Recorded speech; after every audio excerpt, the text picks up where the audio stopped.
College of the Bahamas moves towards university, but at what cost? The infrastructure and the capital work that needs to be done here in the present College of the Bahamas is sort of lacking. The Immigration Department steps up document checks, but do they have enough to do the job? And the PLP sets a new date for convention. The Bahamas Tonight, the National Report starts now. Now in HD.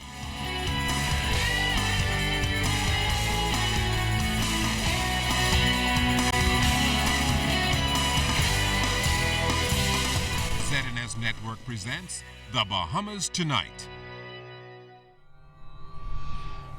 This portion of the news brought to you by BTC Every Day.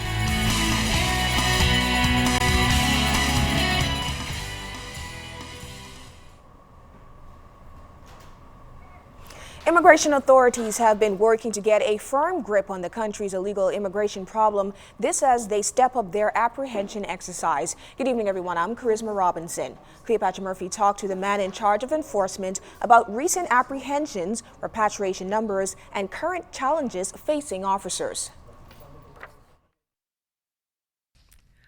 Already this year, the Department of Immigration has apprehended 824 illegal immigrants, and of that number, 731 were Haitian nationals and 93 other nationals. Last year, the country deported 4,370 illegal immigrants, with Haitians accounting for 3,470. 690 illegal nationals have been deported this year, Haitians again accounting for 495. With those numbers, officer in charge of the Department of Immigration's Enforcement Unit, Kirkland Neely, expects 2016 to be a busy year, but had this warning for those here illegally. You may evade us today or you may evade us for a month, but within that 2 months range, we will capture you. And so it's easy, right, to turn yourself in or go back home if you're here illegally and working illegally. Illegal immigration is a persistent problem that costs the country millions of dollars annually to counteract, but Neely says those efforts are hampered by the business community that contributes by employing illegal immigrants. Once we find you doing such things, we're taking you before the court. Also in recent time, what we find are these big companies and agencies and stuff are bringing in foreigners as visitors and then in turn having them work without status. We've been getting numerous calls and stuff like that from Bahamians, and anytime any Bahamian or to know of any such thing or whatever, you can always give us a call. We're here to do our job. It should not be that you come into the country on visitor status and then awaken. He says immigration officials are trying to preserve jobs for Bahamians, but encounter obstructions sometimes from Bahamians themselves. There's a charges for that, and anybody who interfere in the execution of us doing our job, we will be bringing them before the court. Because we would expect Bahamians to help, not have the illegals to resist against us. And we've been meeting that in that resistance in most recent time, just about every day on the road. As immigration officials continue to do their jobs, Neely says they require the public's help to have any success. He says 30 Cuban nationals and 140 Haitians housed at the Bahamas Detention Center are expected to be repatriated Friday. Cleopatra Murphy, ZNS Network News. Thanks so much, Cleo.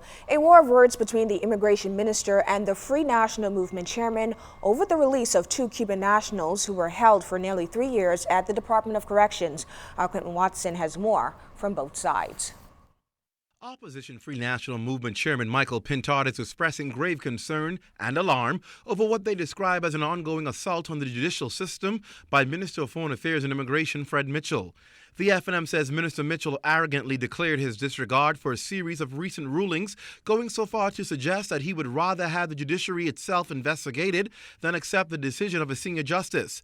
The FNM says in the case of 2 Cuban men freed last week after spending 3 years incarcerated, the minister decided to publicly brand them a national security risk after the courts had declared them free and innocent.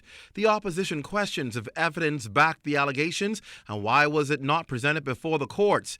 And if the Cubans are guilty of an offense, why were they not officially charged?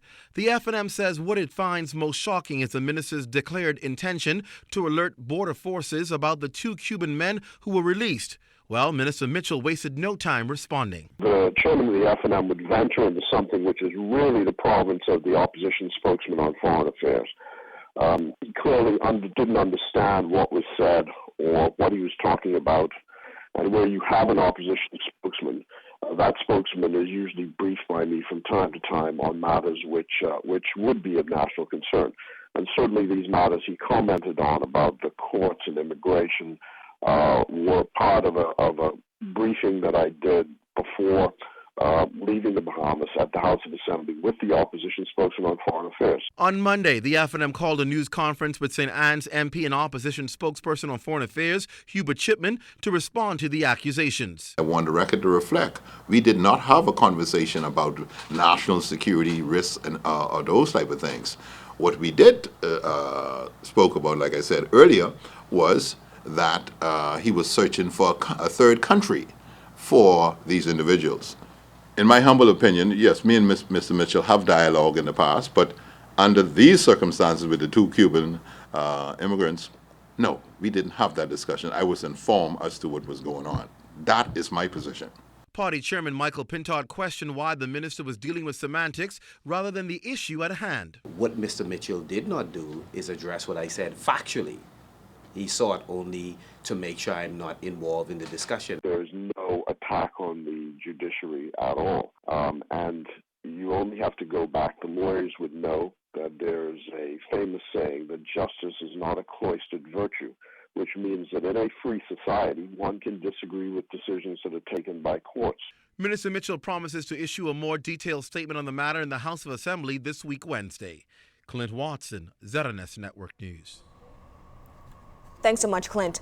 The governing Progressive Liberal Party has postponed its national convention for a second time. Party Chairman Bradley Roberts says convention was initially scheduled for November and then in April, but supporters will have to wait a bit longer as the Progressive Liberal Party takes care of the people's business before heading to convention. We are dealing with the first matters of priority, and that is the gender referendum.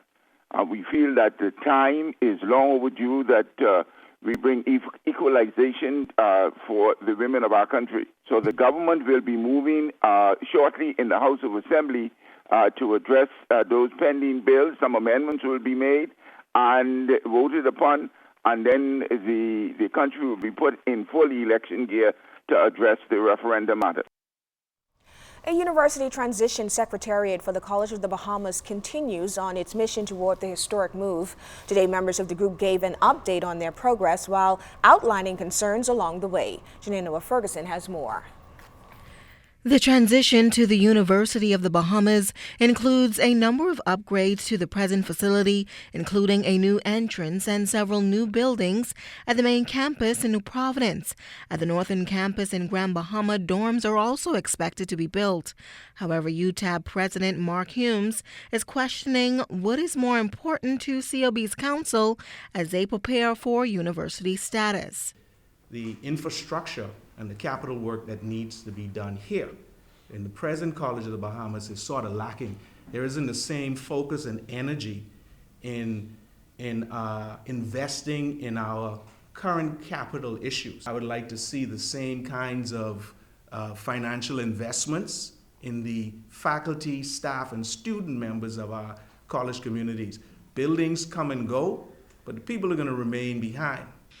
COB's council chairman acknowledged that human capital is the most important resource. And I agree, we have to continue to deploy more resources in building this capacity, as well as in terms of for leadership, so that in the future we have the leadership develop. And we're sending faculty now to different institutions throughout the world so that when time for our next president, we don't have to look outside. However, with all of the aesthetic and administrative upgrades, officials could not give a detailed cost of the transition. This lack of specific cost has now become a concern for UTAB following concerns that the college had not presented an audit report in a number of years. The president has been, I know, aggressively pushing to get the back audits completed, working with our external auditor, Baker Tilly. And I know they've been making, from the reports I've received, excellent progress. Meanwhile, the bill to transition the college to university is still being reviewed by the council, with another meeting expected on Wednesday. One of the things that I have said is that we are racing towards the starting line. And what that means is that once we transition to the university from the college, then we will be able to build the university. It's not point A and point B and then you're completed.